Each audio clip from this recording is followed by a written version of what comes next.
Louvado seja o nosso Senhor Jesus Cristo, para sempre seja louvado. Chegamos ao 34º dia do nosso retiro quaresmal. Na nossa última meditação falamos da relação entre as virtudes e a graça de Deus. Sozinhos não podemos ser virtuosos, sozinhos não podemos avançar na nossa vida espiritual. Precisamos da graça de Deus. E esta graça atual que Deus nos concede, ela é obtida através da oração. Nós vimos uma frase de Santo Afonso Maria de Ligório em que ele nos diz que a oração é um meio necessário para obtermos de Deus todos os bens necessários para a nossa salvação.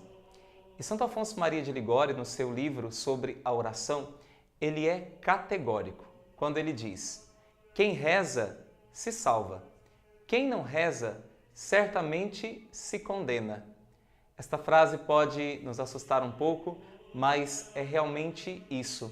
A oração, ela é o motor da nossa vida cristã e ela é uma maneira de nós demonstrarmos a Deus o quão interessados nós estamos pela nossa salvação e o quanto nós estamos realmente buscando a Deus. Por isso, o próprio Santo Afonso Maria de Ligório vai nos dizer: segundo a ordem comum da providência, é impossível que um cristão se salve sem pedir as graças necessárias para a sua salvação. Nós não podemos, diante de Deus, nos colocarmos numa atitude de orgulho, de autossuficiência, de soberba. Por isso, o Catecismo da Igreja Católica nos ensina que o fundamento da oração é a humildade. Quando nós rezamos, nós estamos demonstrando para Deus que nós precisamos dele, que nós queremos contar com ele, que nós somos dependentes dele e por isso nós suprimimos de nós, na oração, toda essa espécie de autossuficiência. O Catecismo, no número 2559, ele diz o seguinte: de onde falamos ao rezar? Das alturas de nosso orgulho e vontade própria ou das profundezas de um coração humilde e contrito? Quando rezamos, nós nos elevamos a Deus e nós nos abaixamos para nós mesmos. Nós poderíamos dizer aquela frase de São João Batista: é preciso que ele cresça e eu diminua.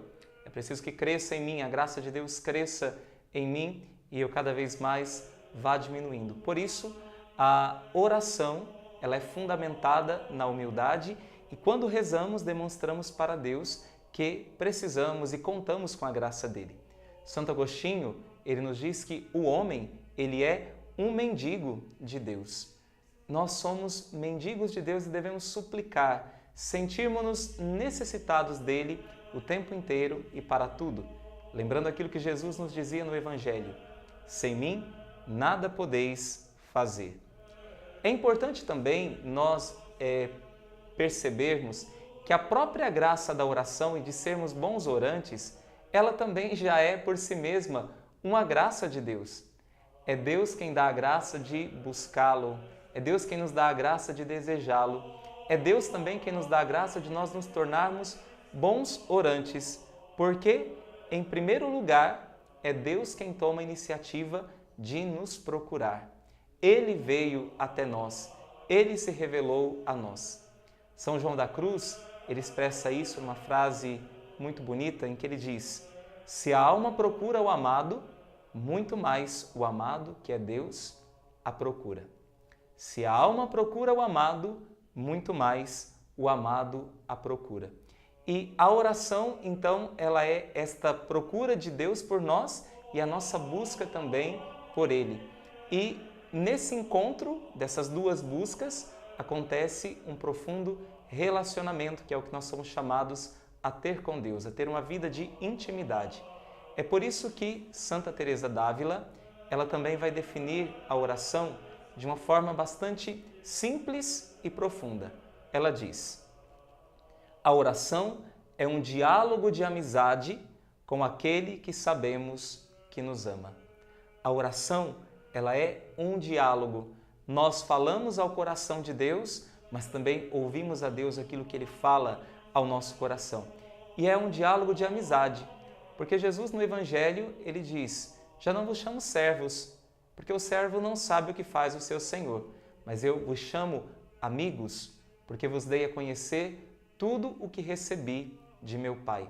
Nós somos, na oração, verdadeiros amigos de Deus. Nós entramos na intimidade de Deus, partilhamos dos seus segredos, ao mesmo tempo que partilhamos os nossos segredos com Ele. Abrimos-lhe a nossa alma. Como diz Ana, mãe do profeta Samuel, que rezava no templo piedosamente, e quando Eli a repreendeu porque ela estava rezando por muito tempo, ela diz: eu estou desafogando a minha alma diante de Deus. Então, na oração, nós colocamos toda a nossa alma diante do Senhor para que Ele nos sonde, nos conheça e penetre o nosso coração e ali nos ordene e derrame a sua graça sobre nós. A oração, desta forma, se ela é uma procura de Deus e é uma procura nossa, é um encontro da sede de Deus com a nossa sede. Os santos nos ensinam de que Deus tem sede de que nós tenhamos sede dele. Na cruz, quando Jesus diz tenho sede, na verdade é o amor da sua criatura que ele reclama, vai nos dizer Santa Teresinha do Menino Jesus. Então, a oração é esse diálogo profundo com Deus, esse diálogo de intimidade, esse diálogo onde nós colocamos a nossa alma diante do nosso Criador. Por isso, o lugar da oração, o lugar mais profundo e de onde deve brotar a nossa oração é o nosso coração. A oração, ela não é um diálogo qualquer, mas ela é um diálogo de amor.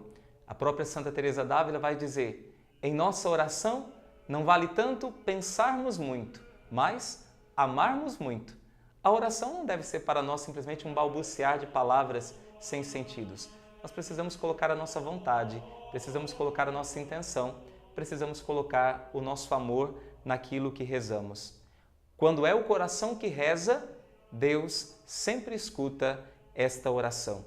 E quando nós falamos de coração, nós não estamos falando aqui do órgão do nosso corpo, mas nós estamos falando daquilo que é o nosso centro mais profundo. É o lugar do encontro com Deus, é o lugar da nossa consciência, é o lugar onde nós tomamos as nossas decisões mais profundas. E o Catecismo da Igreja Católica vai nos dizer que o coração é o lugar da aliança, onde Deus sela uma aliança conosco e nós respondemos a esta aliança que Deus sela. O Catecismo diz o seguinte: a oração cristã é uma relação de aliança entre Deus e o homem em Cristo. Portanto, a oração cristã, ela visa estabelecer uma profunda comunhão com Deus. Nós unimos a nossa vontade à vontade dele. Nós unimos o nosso ser ao ser do próprio Deus. É esta união de vontades que faz a nossa intimidade com Deus. O Catecismo da Igreja Católica, ao expressar esta realidade da oração, no número 1558, diz o seguinte: o mistério da fé, revelado a nós, exige de nós a fé como resposta. Exige que nós o celebremos e vivamos numa relação viva e pessoal com o Deus vivo e verdadeiro. A vida de oração é um relacionamento de pessoa a pessoa. Nós, como pessoas humanas, nos relacionamos com a pessoa divina que enche o nosso ser, que qualifica o nosso ser, que dá a sua graça a cada um de nós. Se nós olharmos para a vida da Igreja, todos os grandes santos foram santos porque amaram muito a Deus, mas foram santos também porque foram grandes orantes. A oração é para nós um meio de santificação, é um meio de ouvirmos o coração de Deus e a vontade dele a nosso respeito. Por isso, Jesus rezava sempre, nos pediu para rezar e nos ensinou a rezar. Orai e vigiai para não cairdes em tentação, nos disse ele. Por isso, todo bom cristão deve ser um bom orante. Esse tempo da Quaresma é um tempo, sobretudo, de oração. Jesus, que vai para o deserto jejuar e sofrer as tentações, ele passa os 40 dias no deserto em oração, numa intimidade profunda com o Pai. Jesus sempre estava na presença do Pai, vivia na presença do Pai.